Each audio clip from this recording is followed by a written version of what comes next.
Characters of hepatic आज हम इस ई लेक्चर के माध्यम से हिपैटिक क्लास के जनरल कैरेक्टरिस्टिक फीचर्स को स्टडी करेंगे। हिपैटिक शब्द लैटिन भाषा के शब्द हिपैटिका से लिया गया है। हिपैटिका का अर्थ होता है लीवर। इन प्लांट्स को लीवर संबंधी बीमारियों के इलाज में काम में लिया जाता है, इसीलिए इन्हें हम लीवर वर्ड्स भी कहते हैं। Professor SR. कश्यप, जिन्हें हम फादर ऑफ इंडियन ब्रायोलॉजी भी कहते हैं, इन्होंने लीवर वर्ड्स की करीब 70 स्पीशीज को वेस्टर्न हिमालय एवं पंजाब प्लेन से रिपोर्ट किया है। इन 70 स्पीशीज में से करीब 50 स्पीशीज जो हैं सिर्फ और सिर्फ भारत में ही पाई जाती हैं। ये प्लांट्स अधिकतर जो है रिवर्स और स्ट्रीम्स के पास चट्टानों पर ग्रो करते हैं और इन्हें अपने सर्वाइव जीवित रहने के लिए कूल मॉइस्ट वेदर कंडीशंस की आवश्यकता होती है। आइए आज हम इनके जनरल कैरेक्टरिस्टिक फीचर्स को स्टडी करते हैं। जैसा कि हमने देखा था कि ब्रायोफाइट्स की लाइफ साइकिल में 2 स्टेजेस पाई जाती हैं, गैमेटोफिटिक स्टेज एवं स्पोरोफिटिक स्टेज। सबसे पहले हम हिपैटिक क्लास के मेंबर्स की गैमेटोफिटिक अवस्था, युग्मोद्भिद अवस्था को स्टडी करते हैं। गैमेटोफाइट हिपैटिक के जो मेंबर्स होते हैं, इनका जो गैमेटोफाइट होता है वह ग्रीन इन कलर होता है, इंडिपेंडेंट होता है, स्वतंत्र अवस्था होती है। चूंकि यह अपना भोजन स्वयं बना सकते हैं, इनमें क्लोरोफिल पिगमेंट उपस्थित होते हैं। यह जो गैमेटोफिटिक अवस्था है, जो कि इंडिपेंडेंट स्टेज है, यह 2 प्रकार की हो सकती है। यह थैलॉइड भी हो सकती है, यह फोलियोस भी हो सकती है। थैलॉइड प्लांट बॉडी वह होती है जिसमें कि रूट, स्टेम, लीव्स नहीं पाई जाती। ऐसी प्लांट बॉडी को हम थैलॉइड प्लांट बॉडी कहते हैं। और फोलियोस प्लांट बॉडी वह होती है जिसमें लीव्स उपस्थित होती हैं एवं स्टेम लाइक एक्सिस होती है। रिक्शिया और मार्केशिया 2 जीनस ऐसे हैं जिनमें की प्लांट बॉडी थैलॉइड पाई जाती है, जबकि पोरेला में प्लांट बॉडी फोलियोस पाई जाती है। थैलॉइड प्लांट बॉडी जो है वह फ्लैट चपटी होती है। इसमें डॉर्सल और वेंट्रल सरफेस उपस्थित होती हैं। यह लोब्ड होती है। थैलॉइड प्लांट बॉडी में लोब्स उपस्थित होते हैं। यह डायकोटोमसली ब्रांच होती है। ये लोब्स जो है फर्दर डायकोटोमसली द्विभाजी शाखित होते रहते हैं, इसलिए थैलॉइड प्लांट बॉडी जो है डायकोटोमसली ब्रांच होती है। जबकि फोलियोस प्लांट बॉडी में एक सेंट्रल एक्सिस उपस्थित होती है। इस सेंट्रल एक्सिस को हम स्टेम जो है स्टेम लाइक होती है, इसलिए हम स्टेम भी कह सकते हैं, लेकिन यह जो है इसे हम स्टेम न कहकर इसे सेंट्रल एक्सिस कहते हैं। और सेंट्रल एक्सिस पर लीव्स जो है उपस्थित होती हैं। यह लीव्स जो है 2 से 3 रोज में उपस्थित होती हैं। Leaves are without midrib. जो लीव्स होती हैं फोलियोस प्लांट बॉडी में, इनमें मिडरिब नहीं पाई जाती। यह हिपैटिक क्लास का जो है एक कैरेक्टरिस्टिक फीचर है कि leaves are without midrib. Leaves तो उपस्थित होती हैं लेकिन इनमें मिडरिब नहीं पाई जाती। थैलस जो हमारा थैलॉइड प्लांट बॉडी है और फोलियोस प्लांट बॉडी है, इनकी वेंट्रल सरफेस से राइजॉइड्स अराइज होते हैं। और यह राइजॉइड्स 2 प्रकार के होते हैं, smooth wall rhizoids and tuberculated rhizoids. Smooth wall rhizoid जैसा कि हम यहाँ पिक्चर में देख सकते हैं, स्मूथ वॉल राइजॉइड्स वह राइजॉइड्स होते हैं, मूलाभास होते हैं, जिनकी इनर सरफेस एवं आउटर सरफेस दोनों ही स्मूथ होती हैं। ऐसे राइजॉइड्स को हम स्मूथ वॉल राइजॉइड्स कहते हैं। जबकि ट्यूबरकुलेटेड राइजॉइड्स जैसे कि ये हैं, ट्यूबरकुलेटेड राइजॉइड्स में जो इनर वॉल है वह पैक लाइक इन ग्रोथ इसमें दिखाई देती है। ऐसी राइजॉइड्स को हम ट्यूबरकुलेटेड राइजॉइड्स कहते हैं। राइजॉइड्स जो हिपैटिक क्लास के जो मेंबर्स हैं, इनके राइजॉइड्स जो है यूनिसेलुलर, एक कोशिकीय होते हैं एवं यह अनब्रांच्ड और शाखित होते हैं। इनमें ब्रांचिंग नहीं पाई जाती है। राइजॉइड्स का मुख्य कार्य जो है वाटर और मिनरल का एब्जॉर्प्शन करना है। इसके साथ साथ राइजॉइड्स जो है सतह से पकड़ बनाए रखने में भी सहायक होते हैं। राइजॉइड्स के अलावा एक और स्ट्रक्चर थैलस के वेंट्रल सरफेस से अराइज होता है और वह है स्केल्स। यह स्केल्स जो है मल्टीसेलुलर बहुकोशिकीय होती हैं, जैसे कि ये पिक्चर में दिखाई दे रहा है। स्केल्स आर मल्टीसेलुलर, इनमें पिगमेंट्स भी उपस्थित होते हैं, इसलिए कलरफुल भी होती हैं।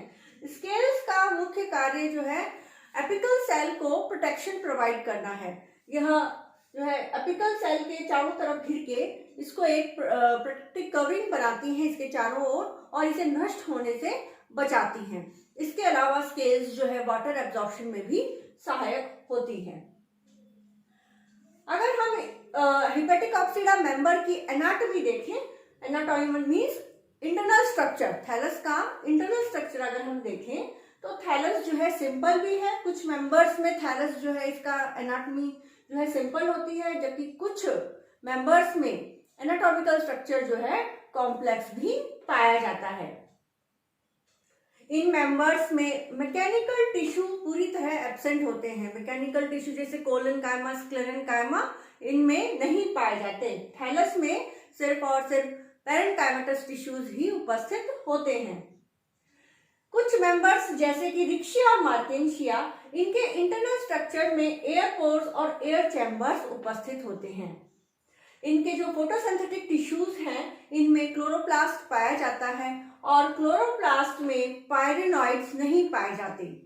Photosynthetic tissues contain chloroplast and chloroplast lack pyrenoids. Pyrenoids नहीं पाए जाते, जैसा कि हमने एल्गी में देखा था। एल्गी में जो क्लोरोप्लास्ट है उनमें पायरेनॉइड्स पाए जाते हैं, जबकि ब्रायोफाइट्स में जो है पायरेनॉइड्स, अधिकतर बायोफाइट्स में पायरेनॉइड्स नहीं पाए जाते। और इसी तरह हिपेटिक ऑक्सीडा के जो सदस्य हैं इनकी विशेषता है कि इनमें जो क्लोरोप्लास्ट हैं उनमें पायरेनॉइड्स नहीं पाए जाते हैं। सेक्स ऑर्गन्स, सेक्स ऑर्गन्स की जो पोजीशन है थैलस में वह डॉर्सल होती है। इसके अलावा कुछ मेंबर्स में यह पोजीशन टर्मिनल होती है, शीर्ष पर। Sex organs develop from a single superficial initial से ये डेवलप होते हैं। थैलॉइड फॉर्म में और फोलियोस फॉर्म में इनकी जो पोजीशन है वह अलग होती है। In thalloid form sex organs are embedded. Example Riccia, Riccia में जो सेक्स ऑर्गन्स है एंथ्रीडिया एवं आर्किगोनिया, जैसे कि यह रिक्शिया का थैलस है तो सेक्स ऑर्गन्स इस मिडरिब रीजन के आसपास एम्बेडेड, घसे हुए रहते हैं। जबकि मार्केंशिया में सेक्स ऑर्गन्स जो हैं स्टॉक्ड होते हैं, व्रंत जो है इनमें उपस्थित होता है और यह व्रंत के ऊपर स्थित होते हैं, जिसे हम आर्किगोनियोफोर और एंथ्रीडियोफोर कहते हैं। जबकि फोलियोस फॉर्म में, जैसे कि पोरेला है, फोलियोस फॉर्म है, इसमें जो सेक्स ऑर्गन्स होते हैं यह स्टॉक्ड ही होते हैं, यह व्रंत पर ही उपस्थित होते हैं। ये थे इसके मुख्य फीचर्स गैमेटोफाइट के। आइए अब देखते हैं इसके स्पोरोफाइट के स्पेशल फीचर्स। स्पोरोफाइट का जो निर्माण है वह जाइगोट से होता है और जाइगोट जो है मदर सेल है स्पोरोफाइट का। जाइगोट में जो कि डिप्लॉइड है और डिप्लॉइड जाइगोट में माइटोटिक डिवीजन के फलस्वरूप एम्ब्रियो का फॉर्मेशन होता है और यही एम्ब्रियो बाद में स्पोरोफाइट का निर्माण करता है। तो स्पोरोफाइट जो है हिपेटिक ऑक्सीडा के मेंबर में सिंपल भी होता है और कॉम्प्लेक्स भी होता है। जो सिंपल स्पोरोफाइट है, सबसे सिंपलेस्ट स्पोरोफाइट हिपेटिक ऑक्सीडा के जो मेंबर हैं इनमें रिक्शिया में पाया जाता है, जिसमें कि स्पोरोफाइट सिर्फ और सिर्फ कैप्सूल से निर्मित होता है। The sporophyte consist of only capsule इन रिक्शिया। जबकि मार्केंशिया में स्पोरोफाइट कंसिस्ट ऑफ फुट, सीटा एंड कैप्सूल। यहाँ आप डायग्राम में भी देख सकते हैं, यह रिक्शिया का स्पोरोफाइट है और हम देख सकते हैं कि यह रिक्शिया का स्पोरोफाइट, इसमें सिर्फ और सिर्फ कैप्सूल ही पाया जाता है और कैप्सूल जो है एक प्रोटेक्टिव कवरिंग कैलिप्ट्रा द्वारा घिरा हुआ रहता है और इस कैप्सूल में स्पोर टेट्राड एवं स्पोर्स उपस्थित होते हैं। कैप्सूल की वॉल के डिके होने के फलस्वरूप यह स्पोर्स जो है रिलीज हो जाएंगे। जबकि यह मार्केंशिया का स्पोरोफाइट है और मार्केंशिया के स्पोरोफाइट जो है फुट, बेसल बल्बस पार्ट होता है, फुट से निर्मित होता है। मध्य भाग मिडल पोर्शन सीटा है और जो है इसका थर्ड पोर्शन है कैप्सूल। तो मार्केंशिया का स्पोरोफाइट फुट, सीटा और कैप्सूल से निर्मित होता है। फुट स्पोरोफाइट का बेसल बल्बस पार्ट है, मसल पार्ट है, भाग है, और यह फुट गैमेटोफाइट में अंदर तक धसा हुआ रहता है। यह फुट गैमेटोफिटिक पोर्शन से, थैलस से या थैलॉइड प्लांट बॉडी से अथवा फोलियोस प्लांट बॉडी से न्यूट्रिशन को एब्जॉर्ब करता है, और यह जो एब्जॉर्ब करेगा न्यूट्रिशन, उसको सीटा के माध्यम से यह जो है कैप्सूल तक पहुंचाता है। वह कैप्सूल तक पहुंचाने का कार्य सीटा करता है। इसके कैप्सूल में स्पोरोजिनस मदर सेल्स उपस्थित होती हैं, और यह स्पोरोजिनस मदर सेल्स स्पोर्स का निर्माण करती हैं। तो फुट, सीटा और कैप्सूल तीनों का कार्य भिन्न है। फुट का काम न्यूट्रिशन, भोजन का अवशोषण करना है। सीटा का काम उस अवशोषित भोजन को कैप्सूल तक पहुंचाना है, और कैप्सूल का कार्य स्पोरोजिनस मदर सेल्स का निर्माण करना है, जो बाद में स्पोर्स का निर्माण करती हैं। इसके अलावा सीटा का एक और मुख्य कार्य यह भी है कि कैप्सूल को थैलस से काफी ऊंचा उठा देना, जिससे स्पोर्स का डिस्पर्जल दूर दूर तक हो सके। इस तरह तीनों भाग जो हैं कुछ खास कार्य करते हैं। तो हम यहाँ देखते हैं कि रिक्शिया का स्पोरोफाइट सिंपलेस्ट स्पोरोफाइट है, और यह निर्मित होता है सिर्फ और सिर्फ कैप्सूल से। It consist of only capsule. लेकिन मार्केंशिया का स्पोरोफाइट थोड़ा एडवांस्ड है रिक्शिया के स्पोरोफाइट से। इसमें फुट, सीटा और कैप्सूल तीनों पाए जाते हैं। नेक्स्ट फीचर है sporogenous cells develop from endothecium. यह हिपेटिकॉप्सिडा क्लास का एक इंपॉर्टेंट फीचर्स है। इसमें हम ये देखते हैं कि एंडोथीशियम सेल्स जो हैं, यह एंडोथीशियम सेल स्पोरोजिनस सेल्स का निर्माण करती हैं। स्पोरोजिनस सेल्स जो है स्पोर मदर सेल्स का निर्माण करती हैं रिक्शिया में। सारी की सारी sporogenous cell spore mother cell का निर्माण करती हैं रिक्शिया में, लेकिन मार्केंशिया में यह डिफरेंट है। कुछ sporogenous cells spore mother cell का निर्माण करती है, जबकि कुछ sporogenous cells elater mother cells का निर्माण करती है। इलेटर मदर सेल्स इलेटर्स का निर्माण करती हैं, और स्पोर मदर सेल्स स्पोर का निर्माण करती हैं। तो हमने देखा कि मार्केंशिया में स्पोरोजिनस सेल्स जो हैं अलग अलग जो है सेल्स का निर्माण कर रही हैं। कुछ स्पोरोजिनस मदर सेल्स जो है स्पोर मदर सेल्स का निर्माण कर रही हैं, और कुछ sporogenous cells elater mother cells का फॉर्मेशन कर रही हैं इन मार्केंशिया में। जबकि रिक्शिया में सारी की सारी स्पोरोजिनस सेल्स सिर्फ स्पोर मदर सेल्स का ही निर्माण कर रही थी। इलेटर मदर सेल्स जो है इलेटर का निर्माण करती हैं, और यह इलेटर स्टेराइल होते हैं। तो हम यहाँ देखते हैं कि ये देखो इलेटर्स हैं, दीज आर स्टेराइल सेल्स। ये स्पोर्स नहीं होते, ये स्टेराइल होते हैं, और यह स्पोर्स को डिस्पर्स करने का, फैलाने का काम करते हैं। Capsule does not have sterile columella. यहाँ हमने रिक्शिया और मार्केंशिया के स्पोरोफाइट में देखा कि इनमें कहीं भी कॉल्यूमेला उपस्थित नहीं है।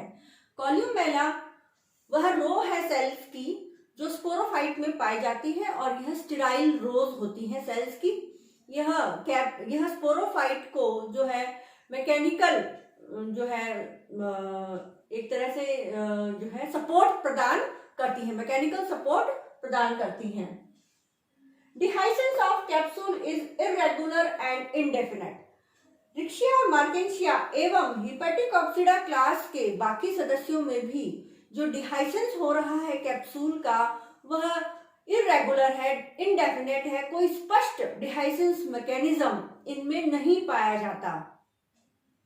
स्पोर्स का डिस्पर्जन जो है कैप्सूल वॉल के डिके होने के बाद होता है, और वह भी विंड के द्वारा होता है। कोई खास डिस्पर्जन मैकेनिज्म इनमें नहीं पाया जाता। और जैसे ही स्पोर्स डिस्पर्स हो जाते हैं, यह स्पोर्स जो है सुटेबल मॉइस्चर और टेम्परेचर कंडीशन एवं सुटेबल प्लेस मिलने पर जर्मिनेट होकर नए गैमेटोफाइट का निर्माण करते हैं।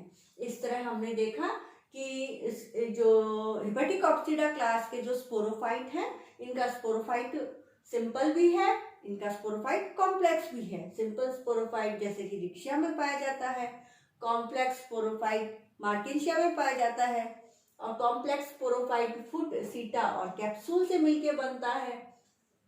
इनमें स्पोरोजिनस सेल्स का निर्माण एंडोथीशियम से होता है और इनमें जो है कॉल्यूमेला उपस्थित नहीं है। कॉल्यूमेला जो है स्टेराइल सेल्स की एक रो होती है जो स्पोरोफाइट को सपोर्ट प्रदान करती है और इनमें कोई भी डिहाइसेंस का मैकेनिज्म नहीं पाया जाता।